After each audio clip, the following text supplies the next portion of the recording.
I'm bringing you another Camino lessons I learned, and the next one I'm going to do is going to be a little longer. I'm going to tell you about the books I read, the podcasts I listened to.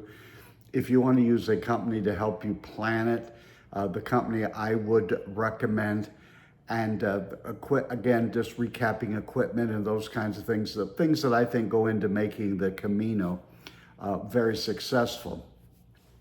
One of the great lessons you're going to learn on the Camino, especially if you do the whole thing at one time, is this area of living simply. We all talk about it. We all talk about tidying up. We all talk about downsizing and putting things away. But the other thing is that even though it seems to be a goal for many of us, it is oftentimes very elusive. And I think of Paul's advice to his disciple Timothy in the 6th chapter. I think it's about verses 6 and 7, where he says, "But godliness with contentment is great gain. We brought nothing into the world, and we leave with nothing."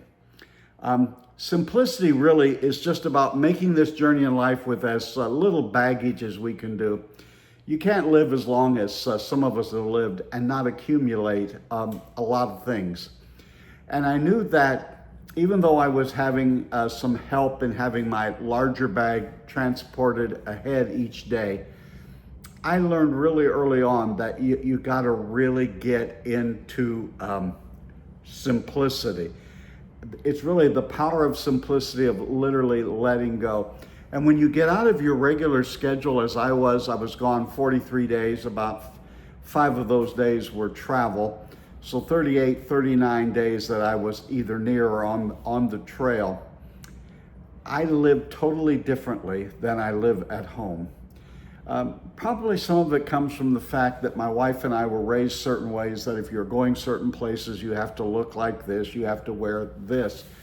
Whereas I gave all that up on the Camino. The Camino is not a style show.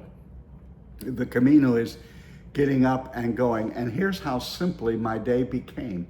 And I noticed that in the simplicity, it was really easier to hear from God and to listen to yourself and to listen to your body and to kind of think through some issues that you may be facing in your life. Here's what my day consisted of. I got up and I did something I have never done in my adult life.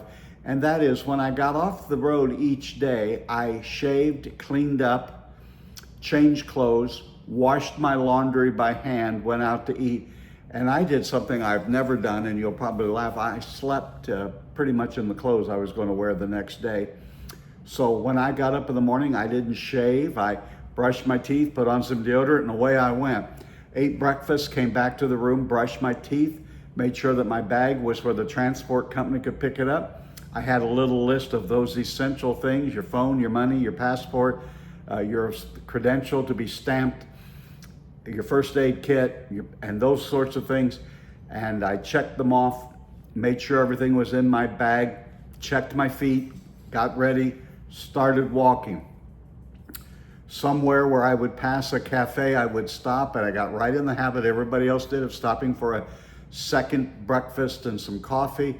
Walked, and depending on how far I had to walk as to whether I would have lunch on the road or wait until I got to the place. And I did that repeatedly, day in and day out. The first few days I kept thinking, where is that in my backpack? Where did I put that? To the point that you almost do it automatically. I learned that there really is a power in simplicity of just letting some things go, not caring how you looked, realizing you were on a walk.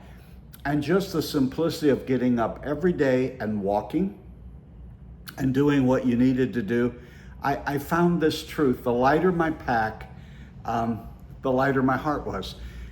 And I think I've already alluded to it in one of these before. Along the way, I gave a lot of things away. Even though I thought I was being economical in what I was bringing, I still brought too much stuff. I really basically wore 4 outfits, and by washing them by hand every day when you have perspired, I pretty much wore them out.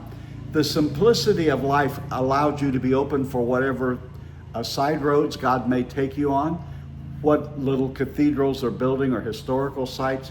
Just sitting down, eating an apple, having a conversation. Toward the end of my journey, there were two Taiwanese ladies. The elderly Taiwanese lady, she was probably younger than me, insisted I eat some of her bread. I really didn't want to. But there was really joy in just the simplicity of sitting on a bench with a total stranger from the other part of the world, literally breaking bread together and eating. And when you dedicate yourself for these days to simplicity, it is amazing the lessons that I learned. I learned that a lot of things that I really worry about and stew about really aren't all that important. That if you melted the essence of life down, it's really pretty simple. Love God, love others, listen to those around you, listen to yourself. And I found that when I lived simplicity, I was in tune with my body, how my feet were doing, how I was feeling, when I needed to stop and rest, when I needed to eat, when I needed to just lay down and get some rest at night. And so I learned simplicity. Now, it's a little harder to incorporate that as you come back, probably a little easier for someone like me who's retired. But I would offer to all of us, we ought to really begin to practice simplicity. Are there some things I need to get rid of?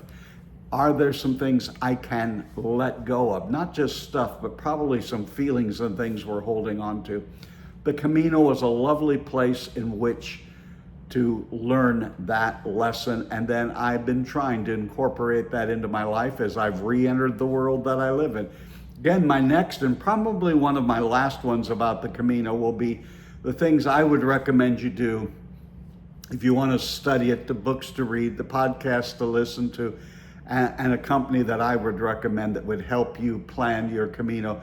God bless you, and let's live simply. Remembering what Paul told Timothy, you came in with nothing to this world and you're going to leave with nothing. What really matters is what we do between those two times. Have a great day.